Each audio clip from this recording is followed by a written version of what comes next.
Du coup, pour être en accord avec sa vidéo, ce que je peux vous proposer, ce que je peux vous dire, c'est je vous prie de bien vouloir vous installer, de boucler vos ceintures, The Captain is speaking.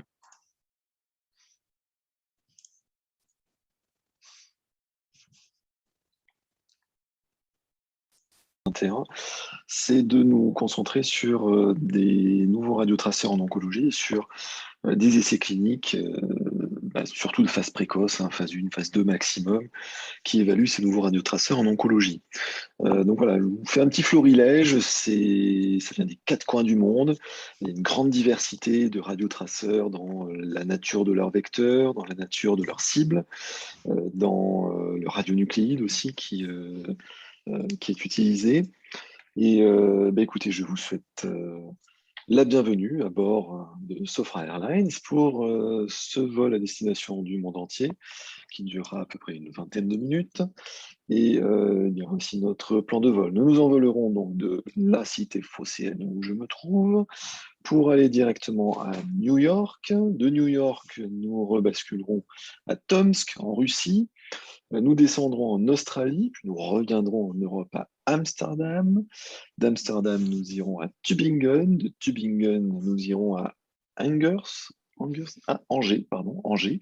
en France. Et puis ensuite, nous remonterons à Uppsala, en Suède. Nous retournerons aux States, à Stanford University, Californie. Puis nous retournerons en Europe à Munich et nous finirons à Innsbruck. Et vu le bilan carbone de l'expédition, par contre, il faudra finir le retour à pied. Je suis désolé. Donc, écoutez, si vous êtes prêts, Pareil au décollage. on y va. Donc, première étape, New York, avec cette étude de Simon Krebs qui évaluait la fluoroglutamine, donc la type à la fluoroglutamine dans le gliome. Vous allez voir, en fait, les trois premières présentations s'intéressent aux tumeurs cérébrales. Les deux premières ont plutôt de l'imagerie métabolique, et puis tout le reste, ce sera surtout du phénotypique, hein. Donc pour cette première étude, donc la fluoroglutamine, je vous rappelle, c'est tout simplement une glutamine qui est radiomarquée avec du fluor 18. Vous avez ici tous les paramètres d'acquisition et d'activité injectée. On s'intéresse ici à des gliomes de haut grade et de bas grade. 31 patients inclus dans cette étude avec différents grades de lésions, différents statuts également de mutation IDH et de méthylation de la MGMT. Un premier cas de patient où la tumeur, donc c'est un glioblastome nouvellement diagnostiqué. La tumeur, la lésion est fortement avide en fluoroglutamine, alors qu'elle n'est pas du tout avide en 18-FDG. On retrouvait cette lésion, hein, en IRM. C'était donc une lésion qui, d'un point de vue immunohistochimie, avait été évaluée comme IDH wild type, donc non muté et non méthylé du point de vue de la MGMT. Au contraire du cas numéro 2, donc une patiente jeune, hein, de 37 ans, avec un astrocytome diagnostiqué 6 ans auparavant. Donc c'est une tumeur qui a évolué, qui a eu le temps d'évoluer, qui est un statut IDH muté, méthylé sur la MGMT. On retrouve une lésion qui est avide en fluoroglutamine, qui n'est toujours pas avide en 18-FDG, et que l'on retrouvait en IRM. Ce qui est très intéressant, c'est que quand on considère l'entière cohorte, c'est-à-dire sans faire la distinction entre statut de mutation IDH ou MGMT, ou méthylation MGMT, eh bien, les quantifications de cette TEP à la fluoroglutamine en SUV max, 30, 90, 180 minutes, étaient associées au risque de progression. C'est-à-dire que les patients qui progressaient avaient un SUV plus important que les patients qui n'avaient pas progressé. Et si on se focalise sur les patients mutés en IDH, eh bien, il mettait en valeur que le SUV max à 30 et 90 minutes était associé avec un risque de surmortalité. On s'envole donc comme promis pour la Russie à Tomsk. Alors, je ne connaissais pas Tomsk, donc quelques photos sur Google Images. Ça a l'air très froid, hein, très joli, mais très froid. Alors, ça n'empêche pas que donc Roman Zelchan nous avez présenté sur un radiotraceur qui a au moins une originalité, c'est que c'est un développement pour la SPECT. Bon, évidemment, tout le monde connaît le 18-FDG. Là, on a un analogue pour la SPECT qui est le technétium 1-thiodéglucose. Alors, Sa particularité à ce 1-thiodéglucose, dont voici la structure, c'est que vous avez un disaccharide, alors qu'avec le 18FDG, vous avez un monosaccharide. Et alors, c'est ce qui explique, selon eux, l'absence d'accumulation, donc au contraire du 18FDG, l'absence d'accumulation physiologique au niveau cérébral. Donc, ils disent aussi que on a peu ou pas d'accumulation au niveau myocardique, d'où leur idée d'évaluer ce radiotraceur technétier dans l'indication de tumeur cérébrale. Donc, ils avaient une cohorte de 70 patients. Ils ont mesuré une sensibilité de 100% avec effectivement des niveaux de fixation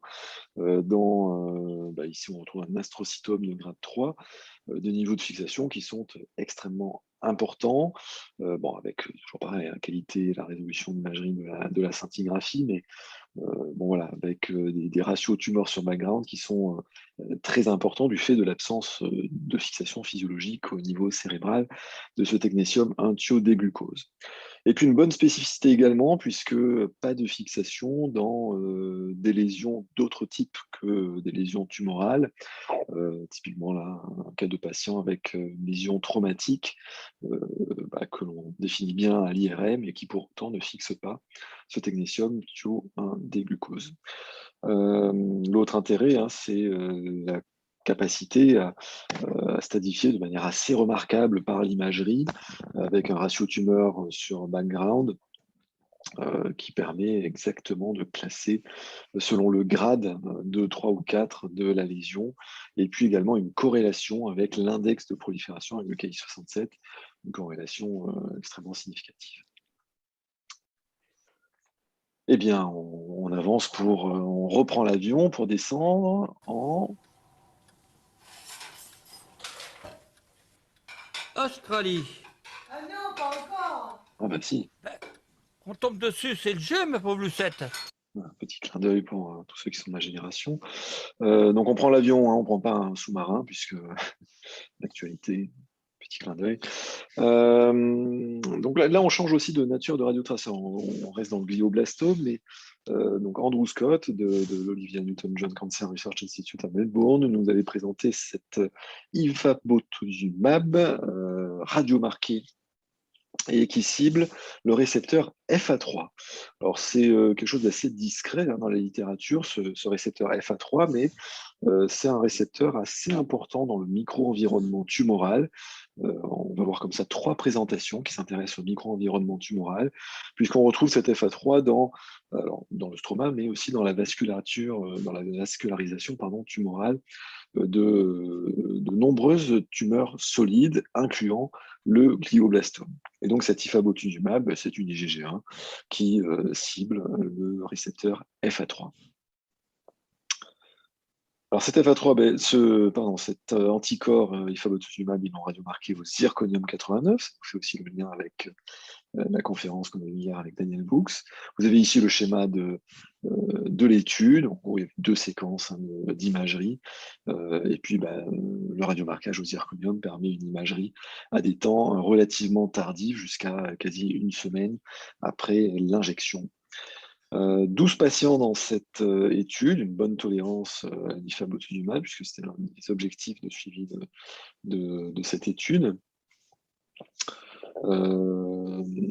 Et puis surtout une imagerie extrêmement propre. C'est ce qu'il conclut dans cette étude, c'est que donc, chez tous les patients, vous avez des images représentatives, vous avez des niveaux de fixation qui sont extrêmement élevés, et puis des niveaux au niveau de la tumeur, et puis au niveau physiologique, des niveaux de fixation qui, eux, sont plutôt faibles. Alors à ce stade, ils ne sont pas allés jusqu'à la réponse thérapeutique, mais ça fait clairement partie des objectifs dans la suite de la présentation qu'ils nous ont faite. On s'envole pour Amsterdam. Alors, pour imager Amsterdam, j'aurais pu prendre quand même plein de photos de plus ou moins mauvais goût. Mais bon, voilà, comme je suis un grand romantique, et puis surtout comme il y a ma femme pas très loin à l'heure à laquelle j'enregistre cette conférence, j'ai mis un champ de tulipes et puis des moulins, voilà, pour représenter la Hollande, et puis la tulipe et les fleurs en iris, puisque Iris Miedema nous avait présenté donc de Amsterdam UMC un radiotraceur qui cible l'AC3, radiotraceur lui aussi radiomarqué au zirconium 89, et qui est un anticorps qui cible donc l'AC3. L'AC3, c'est un récepteur inhibiteur que l'on trouve sur les cellules T infiltrant les tumeurs. Les cellules T qui peuvent être douées dans certains contextes bien définis d'activité antitumorale. Et alors, quel est cet intérêt à ce LAC3? C'est que alors même si on va dire sa quantité d'expression sur ces cellules T est relativement faible, il y a une stratégie thérapeutique qui cible ce LAC3 avec un anticorps et qui consiste à prendre le relais ou plutôt en complément des stratégies thérapeutiques anti-PD-1 lorsque une résistance apparaît, cette thérapie anti-PD-1.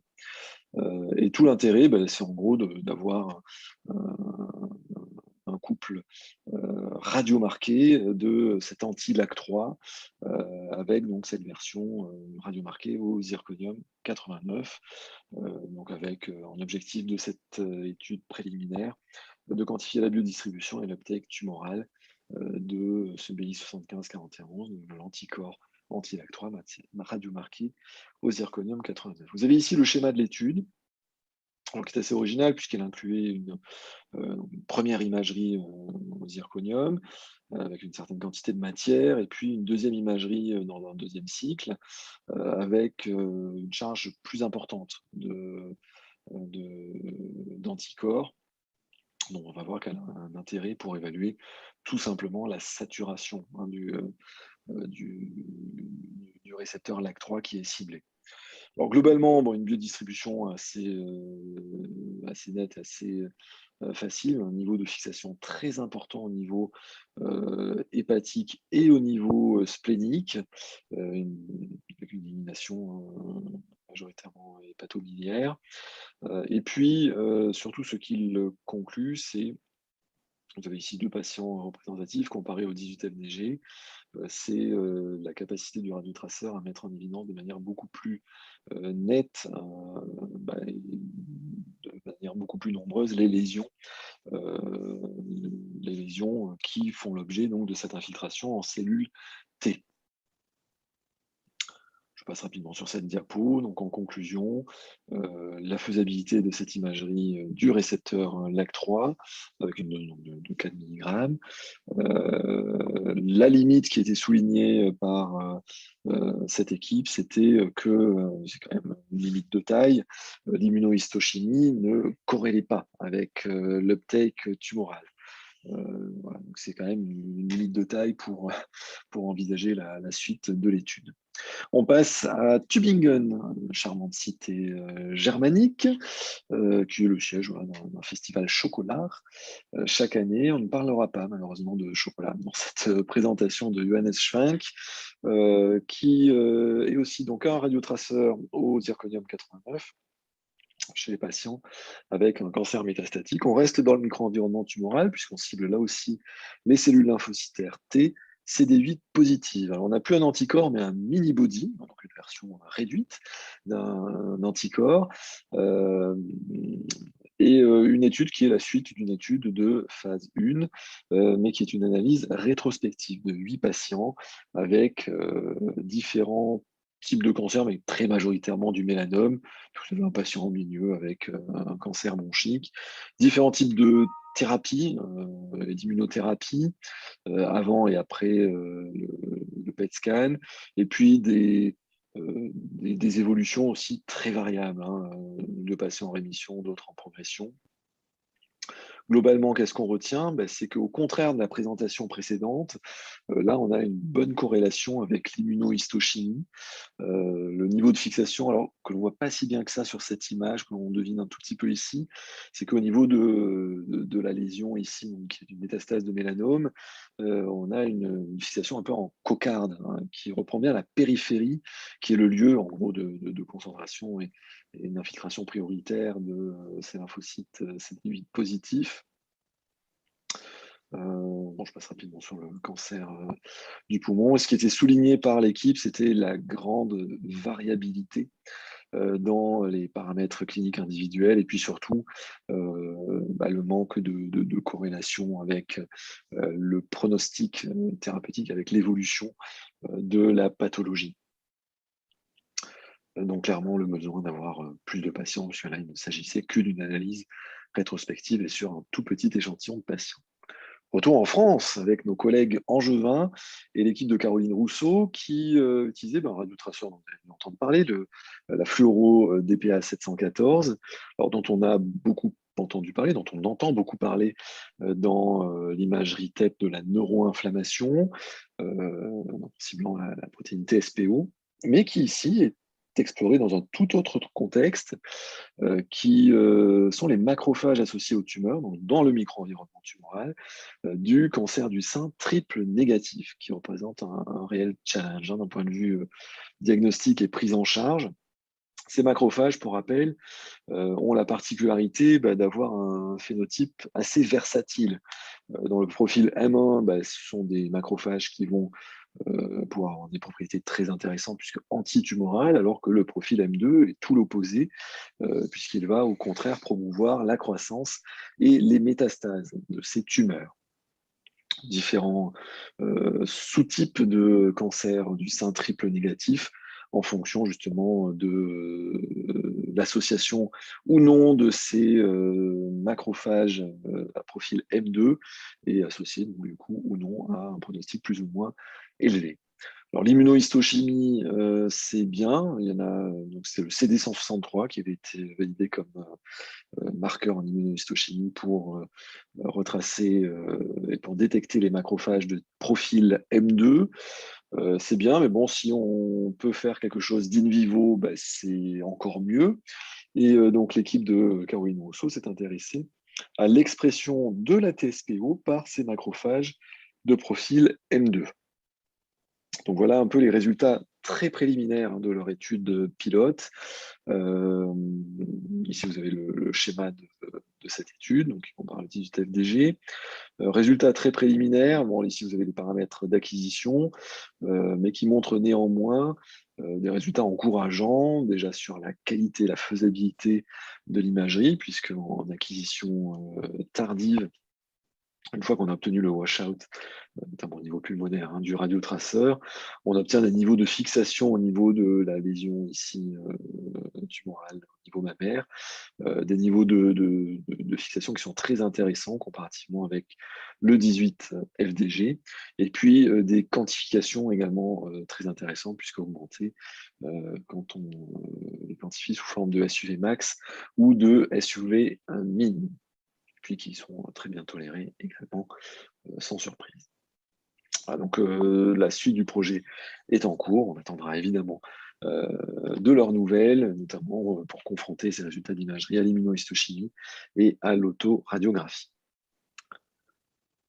Eh bien, nous arrivons en Suède. Alors, pour la Suède, j'aurais pu enfoncer dans des stéréotypes communs, vous mettre une armoire Pax ou une étagère Billy ou un canapé Vlugus Glug. Non, on n'est pas là pour s'enfoncer dans les stéréotypes. Bon, non, j'ai quand même mis les petits pains Chris Prolls et puis les boulettes et la sauce aux érelles de chez Ikea. Présentation d'Ali Aluzain Alkudur de l'université d'Uppsala en Suède. On passe à un radiotraceur Gallier. On reste dans du cancer du sein, mais cette fois avec un affibody qui cible le récepteur HER2. On cible un tout autre type de cancer du sein, puisqu'on cible tout bêtement les cancers du sein HER2 positifs. Alors, affibody, on est encore sur un autre type de vecteur pour l'imagerie, avec une haute affinité, mais une taille et une pharmacocinétique beaucoup plus rapide que les anticorps.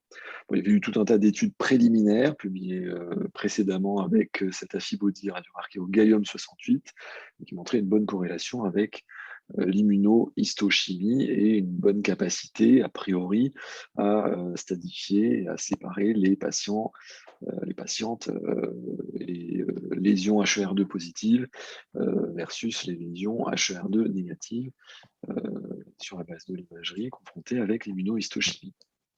Donc ici, c'est une étude de phase 2, 40 patients.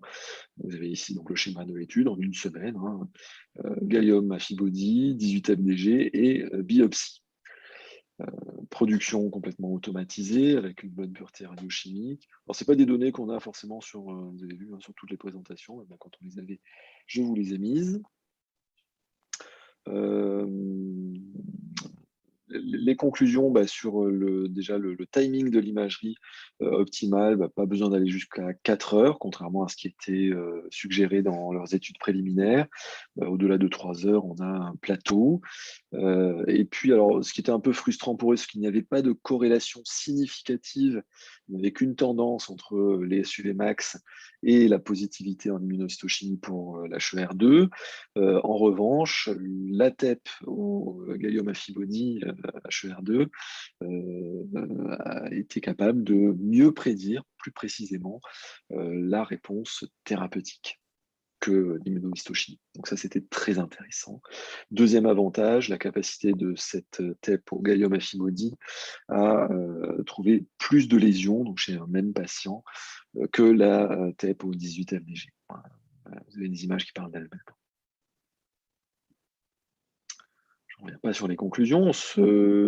On reprend l'avion pour aller à Stanford University en Californie. Alors la Californie, évidemment, vous ne pouvez pas ne pas mettre alerte à Malibu. Alors ça fait toujours rêver, ou ça faisait toujours rêver, puisque si on regarde les acteurs maintenant, ça fait un peu moins rêver. Ils ont un peu des problèmes de thermostat aussi dans leur colline. Mais blague et mauvais goût à part, il y avait cette très belle présentation de Ryosuke Nakamoto, donc de la Stanford University, et qui présentait ce radiotraceur fluoré évalué dans une étude de pilote chez des patients porteurs d'adénocarcinome pancréatique. Et ce radiotraceur fluoré cible l'intégrine alpha-V bêta-6. Alors ce radiotraceur a une nature aussi originale, c'est un peptide KNOT. Alors KNOT en anglais, ça veut dire nœud. Alors c'est une image relative à la forme, la structure que prend ce peptide en 3D. Alors il faut un peu d'imagination quand même pour imaginer un nœud là-dedans, mais en gros vous avez plusieurs ponts disulfure inhérents à la présence de cystine dans la structure de cette molécule, et qui induisent du coup de nombreux recoupements qui prennent l'apparence d'un nœud. Bref, on cible l'intégrine alpha-V bêta-6 qui est surexprimée alors notamment par ces cellules tumorales d'adénocarcinome pancréatique. Une étude avec 15 patients qui évalués donc entre 2017 et 2021 avec cette TEP et ce peptide NOT anti-alpha-V bêta-6. Les SUVMI, vous avez ici les caractéristiques des patients, je passe assez rapidement là-dessus. Alors la biodistribution physiologique est assez particulière, puisque donc au-delà de la fixation et de l'élimination rénale, vous avez une fixation digestive qui est assez importante. Et puis alors c'est pas bu par voie orale, c'était bien injecté par voie systémique, mais par voie intraveineuse, mais vous avez une fixation physiologique au niveau de l'œsophage et de l'estomac, qui sont assez importantes. Alors néanmoins, vous avez une bonne capacité de ce radiotraceur à mettre en évidence des lésions secondaires de ces cancers pancréatiques. Et puis, comparativement au 18 FDG, il conclut surtout à la capacité de cette TEP avec ce NOT peptide à détecter plus de métastases, y compris au niveau hépatique, que le 18 FDG. Je passe rapidement là-dessus. Donc en perspective, clairement élargir la cohorte d'études. Eh bien, on arrive à Munich, à la vôtre, avec modération bien évidemment.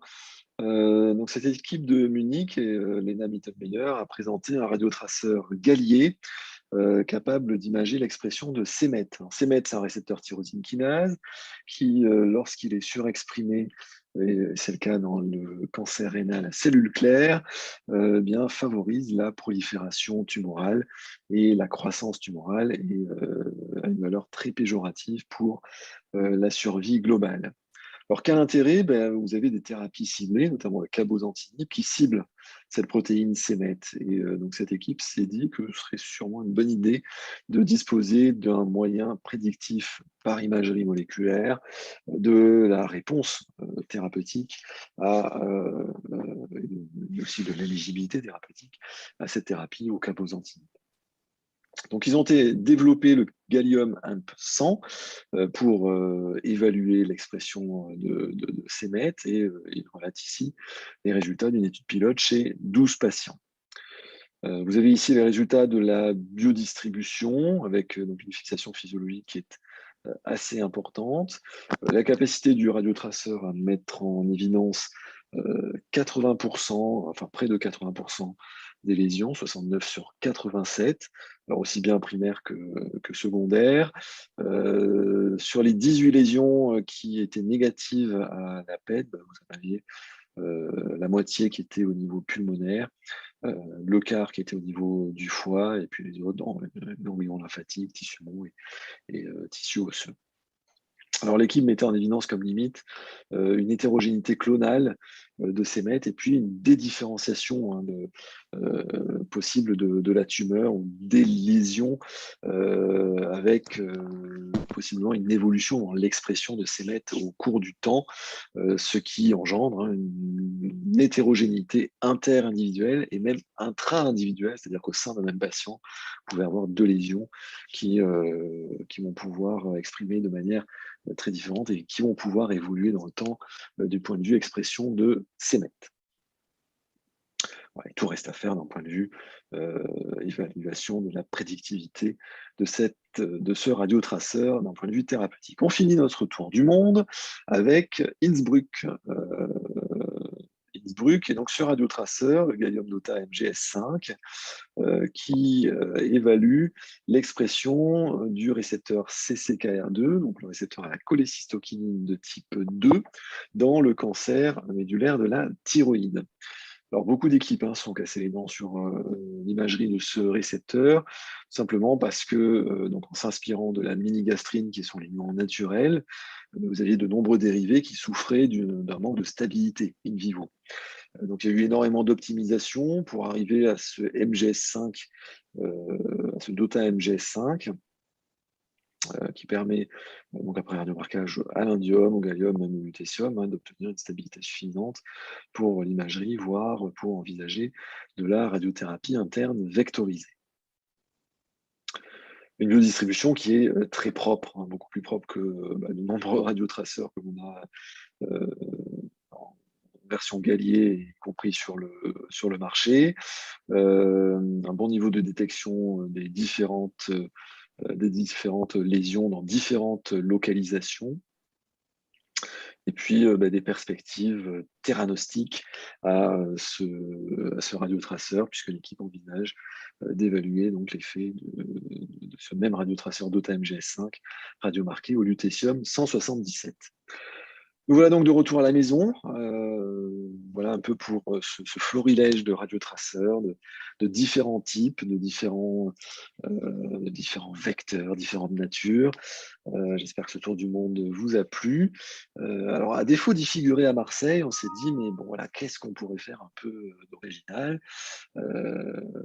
Donc voilà, on a décidé de reprendre un peu et de schématiser le développement global des radiotraceurs dans une petite vidéo qu'on avait diffusée du coup en introduction d'une session que je modérais.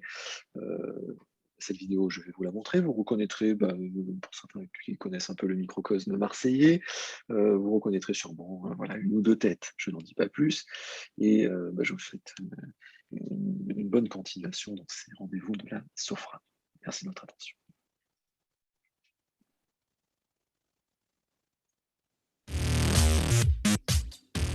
Étage 1.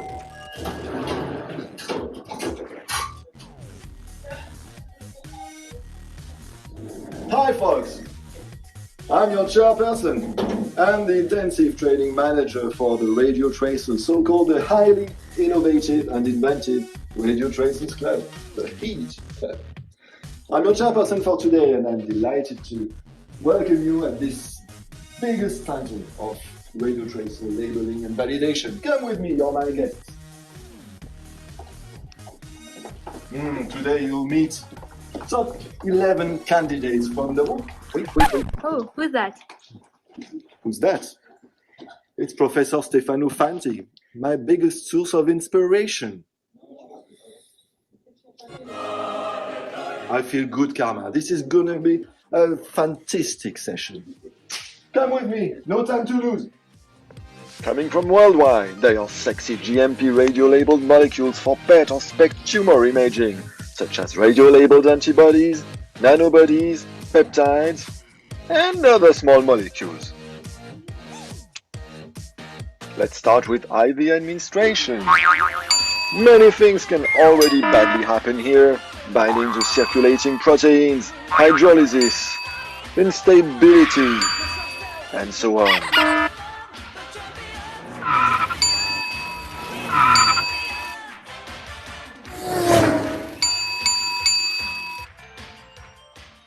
Next step, the biodistribution. Now our candidates will have to go through metabolism and filtering organs. Here we usually lose most of our candidates, so it's a very risky pathway full of ambush only the best can overcome.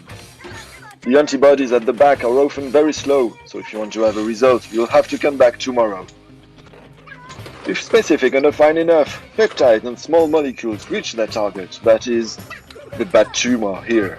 Our champions will give the best of them and the best at UV Max.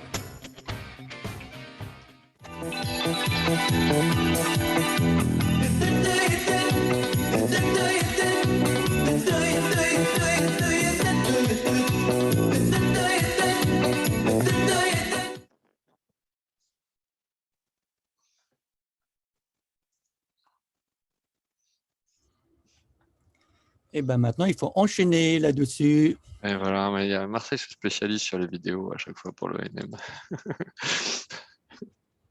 Je te laisse continuer, cher ami. Merci. Alors.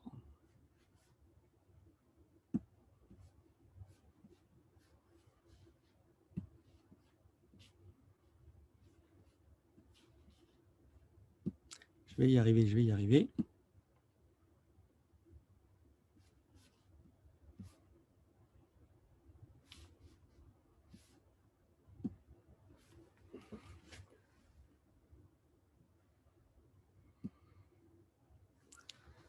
C'est bon, vous voyez la vidéo? Enfin, vous voyez l'écran?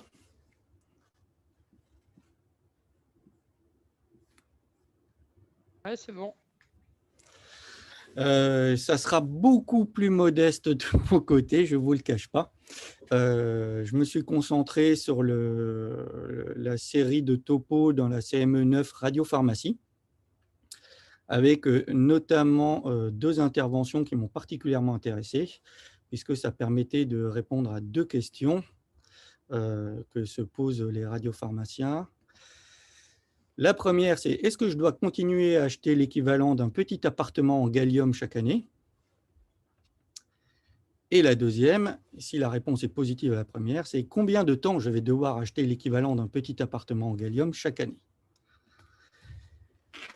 Alors, il y avait une série de topos dans le CME9 c'était sur la formulation des kits, donc avec un topo de Clément Morga sur les nouveaux kits gallium notamment en train d'être distribués, et ensuite un deuxième topo qui était assez intéressant, très intéressant même, sur une nouvelle technologie qui est basée sur l'aluminium fluor qui permet de faire de la complexation en fluor.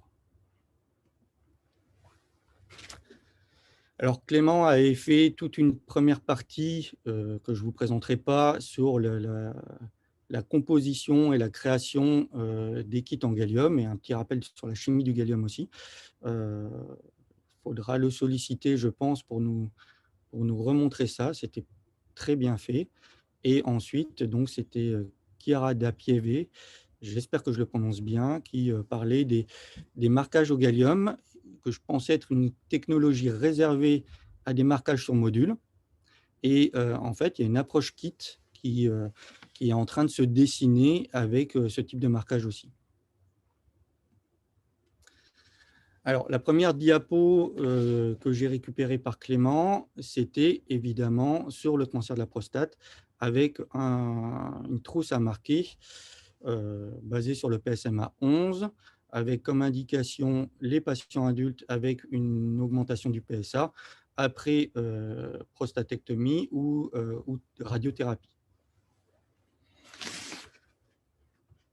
La composition du kit, c'est du PSMA avec comme buffer de l'acétate. Alors, pour ceux d'entre vous qui y ont accès dans le cadre d'un essai clinique, honnêtement, c'est vraiment révolutionnaire. C'est-à-dire qu'un marquage va prendre que quelques minutes, le temps de réaliser l'élution, quelques minutes d'incubation et le produit est prêt. On passe d'une synthèse avec automate, avec cassette, d'une bonne heure, sans compter le contrôle qualité, la préparation des réactifs, à 20 ou 30 minutes de synthèse. Donc l'activité disponible est juste phénoménale. Et c'est vraiment l'innovation attendue, on l'espère, pour 2021. Donc le dossier a été soumis par la société qui commercialise ce kit, que vous connaissez sûrement, puisqu'elle a lourdement investi dans le domaine notamment de la RTIV, en mai 2020.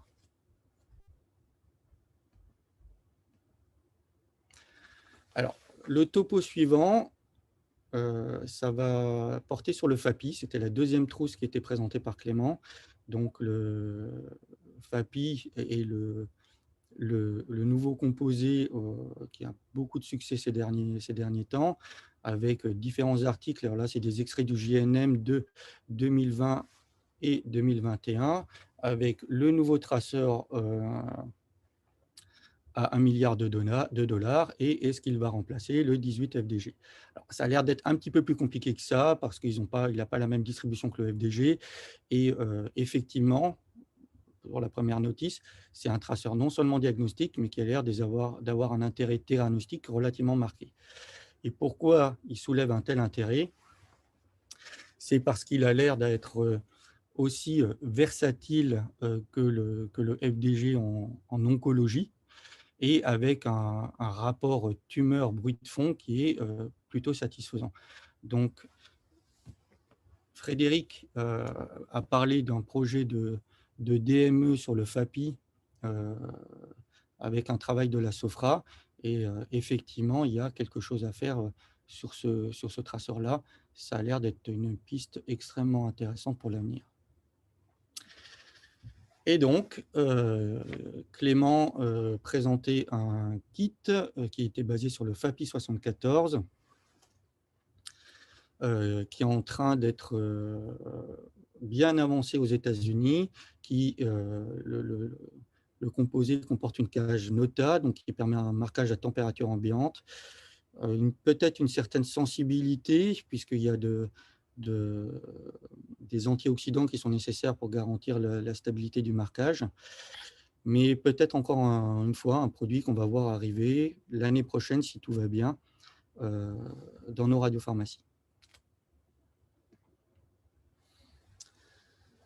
Un autre kit en développement qui fait l'objet de certains essais cliniques en France, c'est une molécule qui est connue depuis quelques années. C'est pour réaliser de l'imagerie du récepteur GRP, avec des applications initiales qui étaient un peu ciblées sur le cancer de la prostate. Actuellement, on voit apparaître le cancer du sein, les gystes et d'autres indications qui sont encore émergentes. Un produit vraiment intéressant aussi parce qu'il permet aussi, comme le FAPI, une approche theranostique, et comme le PSMA. Clément a visiblement participé sur une étude de stabilité de ce composé. Un chauffage reste nécessaire. Le marquage est un petit peu plus compliqué que le précédent, mais là aussi un produit d'intérêt. Deux autres kits en développement, alors qui ne sont pas cette fois poussés par des industriels. Donc il y a la Nota ubiquicidine, et j'y suis arrivé du premier coup, et le Nota RGD. Alors pour la Nota ubiquicidine, le kit est un petit peu particulier parce que c'est une cage Nota qui donc normalement permet un marquage en température ambiante. Mais là, les auteurs avaient mentionné qu'un chauffage à 90 degrés pendant 10 minutes restait nécessaire. C'est un traceur de l'inflammation et de l'infection, avec 2 images qui ont été réalisées chez l'homme, notamment dans un cas d'infection au niveau osseux pour la jambe droite et au niveau d'un point de fixation pour une tuberculose. C'est là aussi un traceur qui est assez connu, mais a priori, encore une fois, pas de développement industriel derrière pour le moment. Le deuxième, c'est les intégrines, avec notamment l'intégrine alpha-V bêta-3, avec un composé qui est du Nota RGD, qui permet un marquage à température ambiante, mais d'après les auteurs, une purification sur cartouche SPE restait nécessaire. Le kit était peu stable aussi, avec une dégradation en 6 mois en le conservant à 2,8 degrés. Alors, les intégrines, c'est toujours un petit peu compliqué. Il y a encore plein d'essais cliniques avec ce type de composé. Il y a des composés un peu plus compliqués qui ont l'air de se développer. Il y a du marquage au fluor aussi, avec des intégrines. Et leur place dans la stratégie diagnostique a l'air un petit peu compliquée à établir. Donc voilà pour les nouveaux kits gallium qui ont été présentés. Et à côté de ça, il y avait un focus sur les marquages à l'aluminium fluor et sur le développement, alors ça a l'air d'être un petit peu précoce, mais sur le développement de kits à marquer à l'aluminium fluor. Donc c'est une technologie qui a été initiée en 2009 et qui est basée sur le fort lien entre le fluorure, l'anion fluorure et le cation aluminium, ce qui permet la fabrication de l'équivalent d'un cation métallique avec 2 charges positives, comme on a un petit peu l'habitude en gallium. C'est un complexe extrêmement stable, que ce soit in vivo ou in vitro, qui donc permet son utilisation chez l'homme. Et donc, ce que cela a de particulier, c'est que cela rend accès via le fluor, qui normalement est réservé à l'établissement de liaisons covalentes avec une molécule, à de la chimie de complexation, qui est plus accessible dans nos radiopharmacies hospitalières.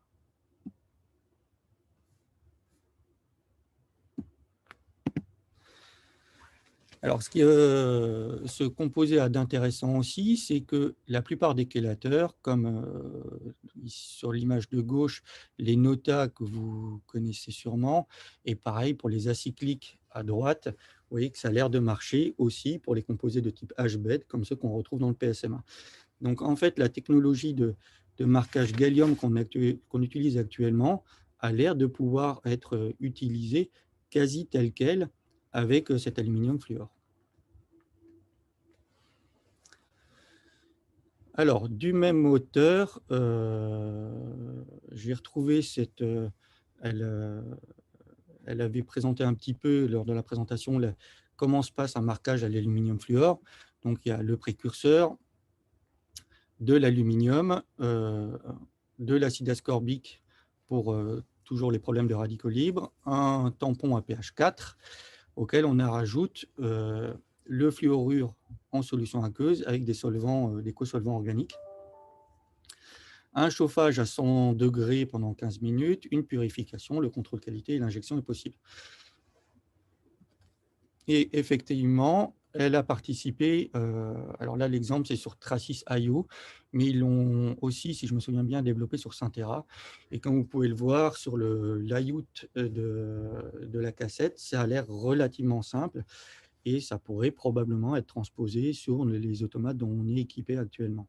Donc on retrouve une première seringue qui va permettre de ponctionner éventuellement à partir d'un flacon le fluorure, un four, les différents réactifs et un deuxième pousse-seringue derrière avec la cartouche échangeuse pour la purification.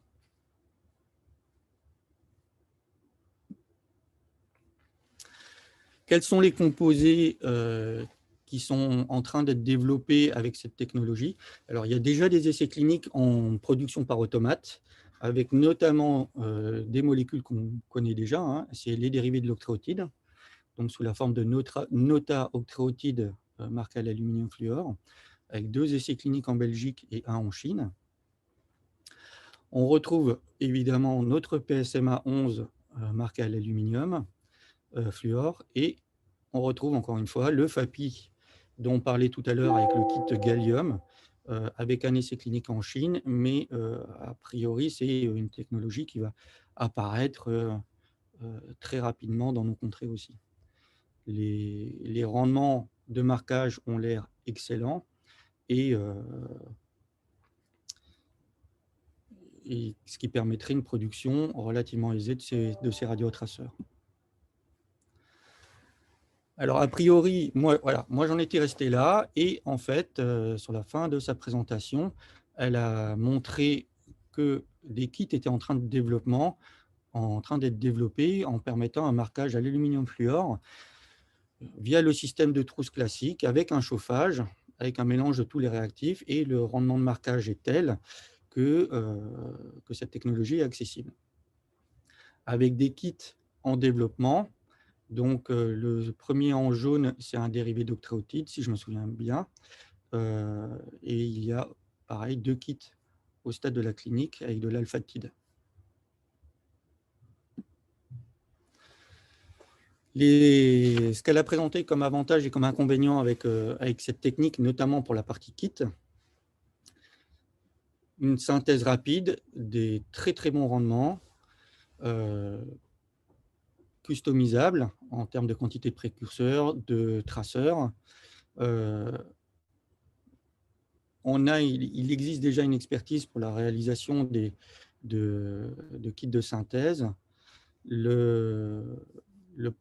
La facilité de conservation liée à la lyophilisation et la conservation en réfrigérateur, la disponibilité dans les radiopharmacies et l'alternative au gallium, puisque dans ce cas-là, on a l'avantage de toutes les propriétés du fluor 18, que ce soit en termes de parcours du positron ou de demi-vie.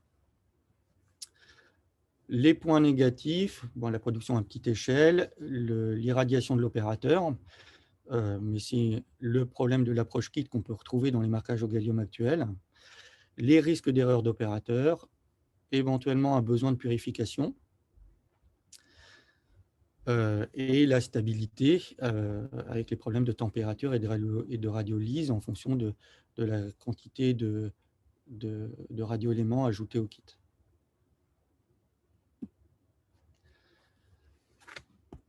Voilà pour moi. C'était beaucoup plus court et beaucoup moins intense que la présentation de Marseille, mais je suis à votre disposition si vous avez des questions. Mais c'était tout aussi intéressant, Nicolas. Merci.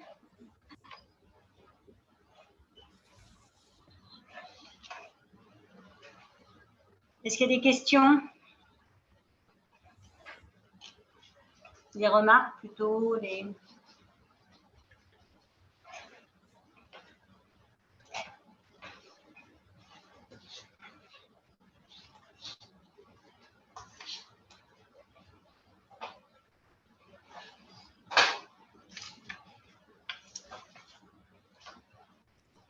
Eh bien, dans ce cas-là, oui, on va passer du coup peut-être à la conférence suivante. Si la personne est déjà connectée. Donc Laura Guilleneuc, en espérant pas faire de... Oui, c'est bien ça. C'est bien ça. Oui. Donc qui va nous rapporter un peu sur le groupe thématique oncodiagnostic. C'est ça. On vous laisse charger la présentation, le partage d'écran. Alors,